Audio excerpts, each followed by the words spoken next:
വ്യവസായികൾ പോലും തമിഴ്നാട്ടിൽ പോയി വ്യവസായങ്ങൾ ചെയ്യുന്നു. നമ്മുടെ നാട് ഉപേക്ഷിച്ച് പോകുന്നു.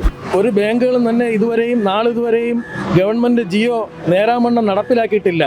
ARCA പോലെയുള്ള അസറ്റ് റിക്കവറിംഗ് മാഫിയയെ കാലുകുത്താൻ വ്യവസായികൾ ഒരിക്കലും ഞങ്ങൾ അനുവദിക്കുകയില്ല. ഗവൺമെൻറ് പറയുന്ന അതേ രീതിയിൽ തന്നെ നടപ്പിലാക്കിയാൽ വ്യവസായികൾക്ക് ഇത് അടയ്ക്കാൻ കഴിയും.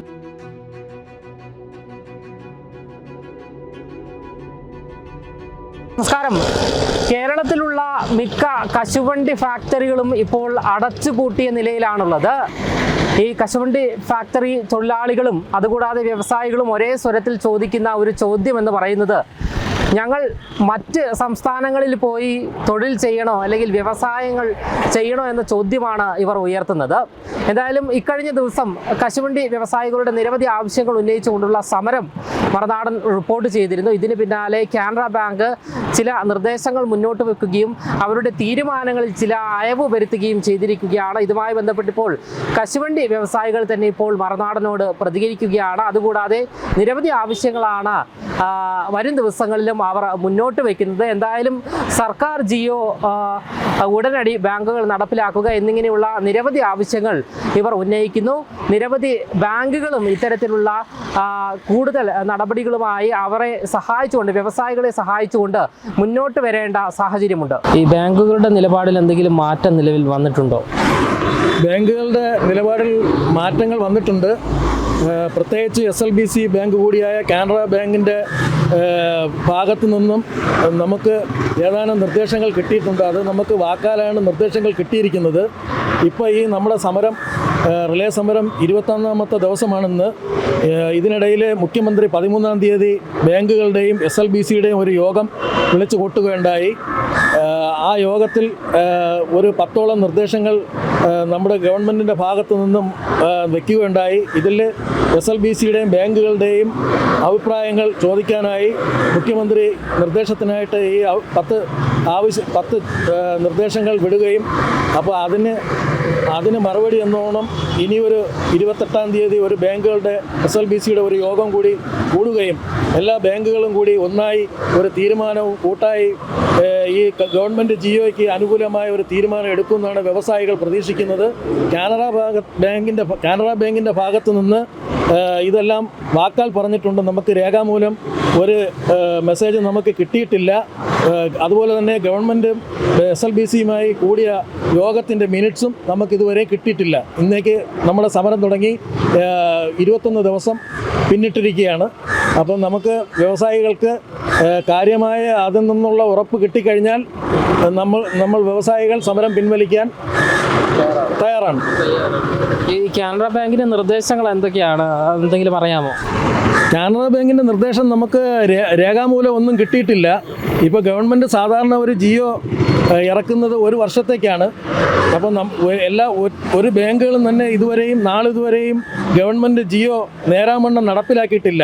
ഈ ഗവൺമെൻറ് പറയുന്ന ജിയോ നേരാമണ്ണം നടപ്പാക്കുകയാണെങ്കിൽ എല്ലാ വ്യവസായികളും ആ ജിയോ പ്രകാരം അടയ്ക്കാൻ തയ്യാറാണ്. ഒട്ടുമിക്ക ബാങ്കുകളും, കാനറ ബാങ്ക് ഏകദേശമൊക്കെ ധാരണയിൽ വന്നിട്ടുണ്ടെങ്കിലും ഒട്ടുമിക്ക ബാങ്കുകളും ഇത് അംഗീകരിക്കാൻ തയ്യാറല്ല. ഈ ബാങ്കുകളെല്ലാം തന്നെ SLBCയുടെ കീഴിൽ വരുന്ന ബാങ്കുകളാണ്.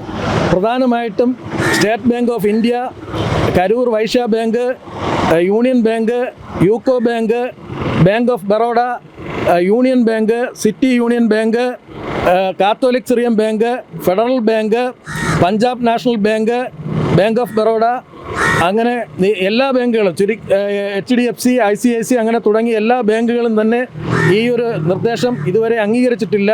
എല്ലാ ബാങ്കുകളും അംഗീകരിക്കുന്നതുവരെയും നമ്മൾ ഈ സമരം മുന്നോട്ട് കൊണ്ടുപോകും. ഇനി SLBCയുടെ നേതൃത്വത്തിൽ കാനറ ബാങ്ക് അംഗീകരിച്ച് മറ്റ് ബാങ്കുകൾ അംഗീകരിക്കാതെ വന്നാൽ ഈ സമരം മറ്റ് ബാങ്കുകളുടെ മുന്നിലേക്ക് വ്യാപിപ്പിക്കുന്നതിന് വേണ്ടിയിട്ട് വ്യവസായികളും തൊഴിലാളികളും ട്രേഡ് യൂണിയനും ഒന്നിച്ച് മുന്നോട്ട് പോകുമെന്നുള്ളതാണ് അടുത്ത ഒരു നീക്കം, നമ്മുടെ ഭാഗത്തു നിന്നുള്ള നീക്കം. നിങ്ങൾ തൊഴിലാളികളുടെയും അതുകൂടാതെ വ്യവസായികളുടെയും ആവശ്യങ്ങൾ എന്താണെന്ന് പ്രേക്ഷകരോട് ഒന്നുകൂടി ഒന്ന് വിശദീകരിക്കാമോ? നമ്മുടെ വ്യവസായികളുടെ പ്രധാനമായിട്ടുള്ള ആവശ്യം ഗവൺമെൻറ് ഇറക്കിയിരിക്കുന്ന ജിയോ നടപ്പിലാക്കുക എന്നുള്ളതാണ്. ഗവൺമെൻറ് ജിയോയിൽ പറഞ്ഞിരിക്കുന്നത് ഒരു വ്യവസായി OTSൽ കടന്നു കഴിഞ്ഞാൽ പ്രിൻസിപ്പൽ എമൗണ്ടിൻ്റെ 50%, 60% തുക ഒരു കൊല്ലത്തിനകത്ത് അടച്ചു വീട്ടണമെന്നാണ്. ഈ ഒരു കൊല്ലത്തേക്ക് പലിശ ഒഴിവാക്കി അടച്ച് വീട്ടാനാണ് ഗവൺമെൻറ് പറയുന്നത്. ബാങ്കുകളെല്ലാം തന്നെ തത്വത്തിൽ അത് അംഗീകരിക്കുന്നെങ്കിലും ബാങ്കുകൾ 3 മാസം 6 മാസം എന്ന് പറയുന്നെങ്കിൽ രേഖാമൂലം ബാങ്കുകൾ ഒന്നും തന്നെ നമുക്ക് ഒരു നിർദ്ദേശവും നൽകിയിട്ടില്ല. കൂടാതെ തന്നെ ഈ ബാങ്കുകളൊന്നും നിലവിൽ ഇത് നേരാമണ്ണം നടപ്പിലാക്കാത്തത് കൊണ്ട് എല്ലാ ബാങ്കുകളും കൂടി ചേർന്ന് ഇത് ഒരു കൊല്ലത്തേക്ക് കൃത്യമായ രീതിയിൽ നല്ല രീതിയിൽ ഇത് ഗവൺമെൻറ് പറയുന്ന അതേ രീതിയിൽ തന്നെ നടപ്പിലാക്കിയാൽ വ്യവസായികൾക്ക് ഇത് അടയ്ക്കാൻ കഴിയും. എല്ലാ വ്യവസായികളും പൂർണ്ണമായിട്ടും ഇതിൽ നിന്ന് OTS എടുത്ത് ഒഴിവാവാൻ തയ്യാറാണ്. ആ ഒരു രീതിയിൽ ബാങ്കുകളുടെ ഭാഗത്തുനിന്നൊരു സപ്പോർട്ടുണ്ടായാൽ നമ്മളെല്ലാ വ്യവസായികളും ഇതിൽ നിന്ന് മാറുകയും ഈ ഒരു വ്യവസായം പിന്നെയും പച്ച പിടിച്ച് നമ്മുടെ കേരളത്തിൽ പിന്നെയും വളരുവാനുള്ള ഒരു സാഹചര്യവും ഉണ്ടാവും.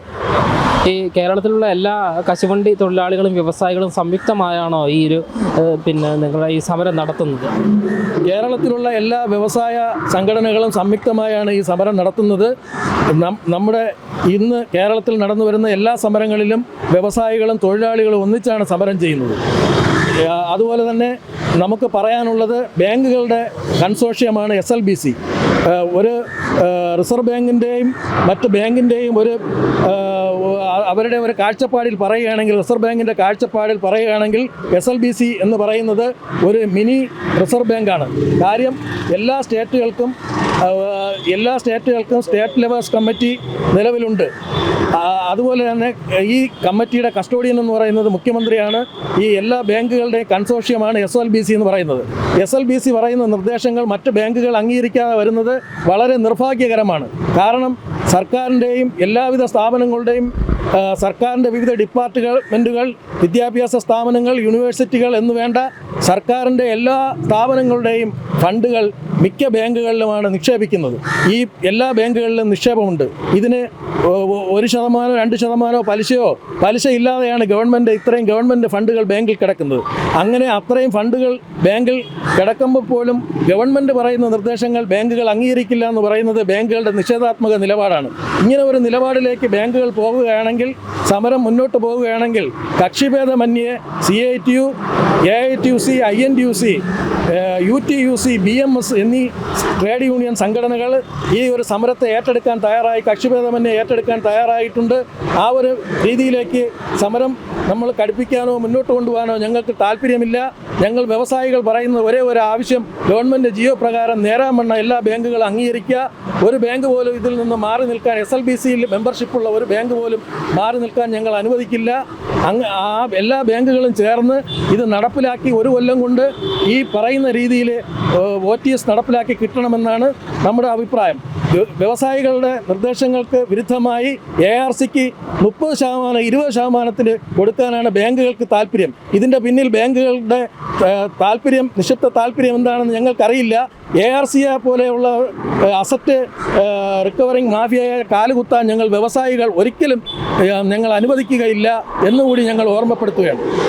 ഏകദേശം എത്ര വ്യവസായികളും തൊഴിലാളികളുണ്ടോ ഇത്തരത്തിൽ ഈ പ്രതിസന്ധികൾ നേരിട്ട് കൊണ്ടിരിക്കുന്നത്? അതായത് കശുവണ്ടി വ്യവസായികളും തൊഴിലാളികളും. കശുവണ്ടി വ്യവസായികൾ 300ഓളം വ്യവസായികൾ ഇതിൽ പ്രതിസന്ധിയിലാണ്.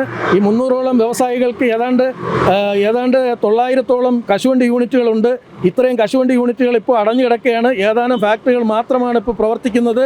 ഇതിൽ നിന്നൊന്ന് ഒഴിവായി വന്നു കഴിഞ്ഞാൽ ഗവൺമെൻറ്റിൻ്റെ ഒരു സഹായം കൂടെ ഉണ്ടെങ്കിൽ ലാസ്റ്റ് എന്തെങ്കിലും ഒരു മിച്ചം കിട്ടുകയാണെങ്കിൽ, എവിടെയെങ്കിലും ഒരു കച്ചിത്തുരുമ്പെങ്കിലും കിട്ടുകയാണെങ്കിൽ ഈ വ്യവസായികൾക്ക് വേറെ ഒരു കാര്യവും അറിയില്ല. ഈ വ്യവസായം മാത്രം ചെയ്ത് ശീലിച്ച ഈ വ്യവസായികളും അവരുടെ തൊഴിലാളികളും പട്ടിണിയാണ്. ഇതിൽ നിന്ന് കരകയറാനും നമ്മുടെ സംസ്ഥാനത്തു നിന്ന് അന്യം നിന്നു പോകുന്ന പരമ്പരാഗത വ്യവസായങ്ങളെ പുനരുദ്ധരിക്കാനും അതുമൂലം നമ്മുടെ ഒരു സർവീസ് സ്റ്റേറ്റായ നമ്മുടെ കേരളത്തിൽ നിന്ന് ഇനിയുള്ള വ്യവസായങ്ങളെ നഷ്ടപ്പെടുത്താതിരിക്കാനും തമിഴ്നാട്ടിലോട്ട് എല്ലാ വ്യവസായം പോകുന്നു. ആ ഒരു സ്ഥിതി നമ്മുടെ കേരളത്തിൽ ഉണ്ടാവാതിരിക്കാൻ ഇപ്പോൾ വ്യവസായികൾ പോലും തമിഴ്നാട്ടിൽ പോയി വ്യവസായങ്ങൾ ചെയ്യുന്നു. നമ്മുടെ നാട് ഉപേക്ഷിച്ച് പോകുന്നു. ഈ ഒരു സാഹചര്യം നമ്മുടെ നാട്ടിൽ നിന്ന് മാറിക്കിട്ടാൻ കൂടി വേണ്ടിയിട്ടാണ് നമ്മൾ ഈ സമരത്ത് നിൽക്കുന്നത്. അതിൽ ഗവൺമെൻറ് ഭാഗത്തുനിന്ന് നല്ല രീതിയിലുള്ള സപ്പോർട്ടുണ്ട്. ഗവൺമെൻറ് പറയുന്ന ജിയോ കക്ഷിഭേദമന്യേ എല്ലാ രാഷ്ട്രീയ പാർട്ടികളും അംഗീകരിക്കുന്നു. ഇത് ബാങ്കുകളും കൂടി അംഗീകരിച്ചാൽ നമുക്ക് ഇത് ഇവിടെ ഗവൺമെൻറ്റിന് പറയുന്ന ആ ഒരു ഒത്തുതീർപ്പിൽ നമുക്ക് ഇത് സമരങ്ങൾ നിർത്തി ബാങ്കുകളുമായിട്ട് ചർച്ച ചെയ്ത് ഇത് നടത്തിക്കൊണ്ട് പോകുന്നതിന് ഞങ്ങൾ എല്ലാവരും ഒത്തൊരുമയോടുകൂടി നിൽക്കും. അതിന് വേണ്ടിയിട്ട് പ്രയത്നിക്കും എന്നുള്ളതാണ് നമുക്കിപ്പോൾ പറയാനുള്ളത്. ചേട്ടൻ പറഞ്ഞു വ്യവസായികളൊക്കെ തമിഴ്നാട്ടിലേക്ക് പോവുകയാണ്. നമ്മുടെ സംസ്ഥാന സത്യത്തിൽ വ്യവസായ സൗഹൃദമാണോ? നമ്മുടെ സംസ്ഥാനം നല്ല രീതിയിലുള്ള വ്യവസായ സൗഹൃദമാണ്. കാര്യം എല്ലാ രീതിയിലും തൊഴിലും വിദ്യാസമ്പന്നരുമായ അനേകം ആൾക്കാരുള്ള നമ്മുടെ ഈ നാട്ടിൽ നിന്ന് വ്യവസായങ്ങൾ മറ്റ് സംസ്ഥാനങ്ങളിലേക്ക് പോകുന്നത് അതിനുള്ള സാഹചര്യങ്ങൾ ഒരുക്കി കൊടുക്കാത്തതുകൊണ്ട് മാത്രമാണ് പോകുന്നത്. നല്ല സ്കിൽഡായിട്ടുള്ള തൊഴിലാളികളും അത് നയിച്ചു കൊണ്ടുപോകാനായിട്ടുള്ള തൻ്റെ ഇടമുള്ള ആൾക്കാരും യുവാക്കളും എല്ലാം ഉള്ള നമ്മുടെ ഈ സംസ്ഥാനത്ത് അതിനുള്ള അവസരങ്ങൾ ഒരുക്കി കൊടുത്തു കഴിഞ്ഞാൽ ഇന്ത്യയിലെ ഏതൊരു സംസ്ഥാനത്തെക്കാളും നമ്മുടെ കേരളം വ്യവസായ രംഗത്ത് മുൻപന്തിയിൽ എത്തുമെന്നുള്ളതിൽ യാതൊരു സംശയവുമില്ല. 25 ഡിസംബർ ലാസ്റ്റ് വരെ കിട്ടുകയാണെന്നുണ്ടെങ്കിൽ എല്ലാവർക്കും ഒരു തിരിച്ചടയ്ക്കാനുള്ള ഒരു സാവകാശം കൊടുക്കുകയാണെന്നുണ്ടെങ്കിൽ ഗഡുക്കളായിട്ട് എല്ലാവരും അടയ്ക്കാൻ തയ്യാറാണ്. സാവകാശം കൊടുക്കണം, ഒരു വർഷത്തെ കാലാവധി നീട്ടി കൊടുക്കണം. അങ്ങനെയാണെന്നുണ്ടെങ്കിൽ എല്ലാവരും അടയ്ക്കാൻ തയ്യാറാണ് കുറച്ച്. അങ്ങനെയാണെങ്കിൽ ഈ കശുവണ്ടി വ്യവസായം തഴച്ച് വളരും, വീണ്ടും വളരാൻ സഹായിക്കും ആ ഹെൽപ്പ് കിട്ടുകയാണെന്നുണ്ടെങ്കിൽ. എന്തായാലും നമ്മുടെ സംസ്ഥാനത്ത് ഈ കശുവണ്ടി വ്യവസായം തകരാതിരിക്കുക എന്നത് സർക്കാർ മുൻകൂട്ടി കണ്ടുകൊണ്ട് അത്തരത്തിൽ അവരെ സഹായിച്ചുകൊണ്ട് പ്രവർത്തിക്കേണ്ട ഒരു സമയത്തിലേക്ക് എത്തിയിരിക്കുകയാണ്. കാരണം കശുവണ്ടി വ്യവസായം നമ്മുടെ ഒരു സാംസ്കാരികമായ ഒരു വ്യവസായമാണ്, ഒരു ജോലിയാണ്. കശുവണ്ടി തൊഴിലാളികൾ എന്ന് പറയുന്നത് അത്തരത്തിലുള്ള ജനവിഭാഗമാണ്. അപ്പോൾ അവരെ സംരക്ഷിക്കേണ്ട കർത്തവ്യം നമ്മുടെ സർക്കാരിനുണ്ട് എന്ന് പറയുകയാണ്. അതുകൂടാതെ കശുവണ്ടി വ്യവസായികൾക്ക് 1 വർഷ പലിശരഹിത തിരിച്ചടവ് കാലാവധി നൽകുക എന്നതാണ് അവർ ഏറ്റവും അവസാനമായി വ്യക്തമാക്കുന്നതും. ക്യാമറമാൻ അഖിലിനൊപ്പം അമൽ രുദ്ര, മറുനാടൻ മലയാളി, തിരുവനന്തപുരം.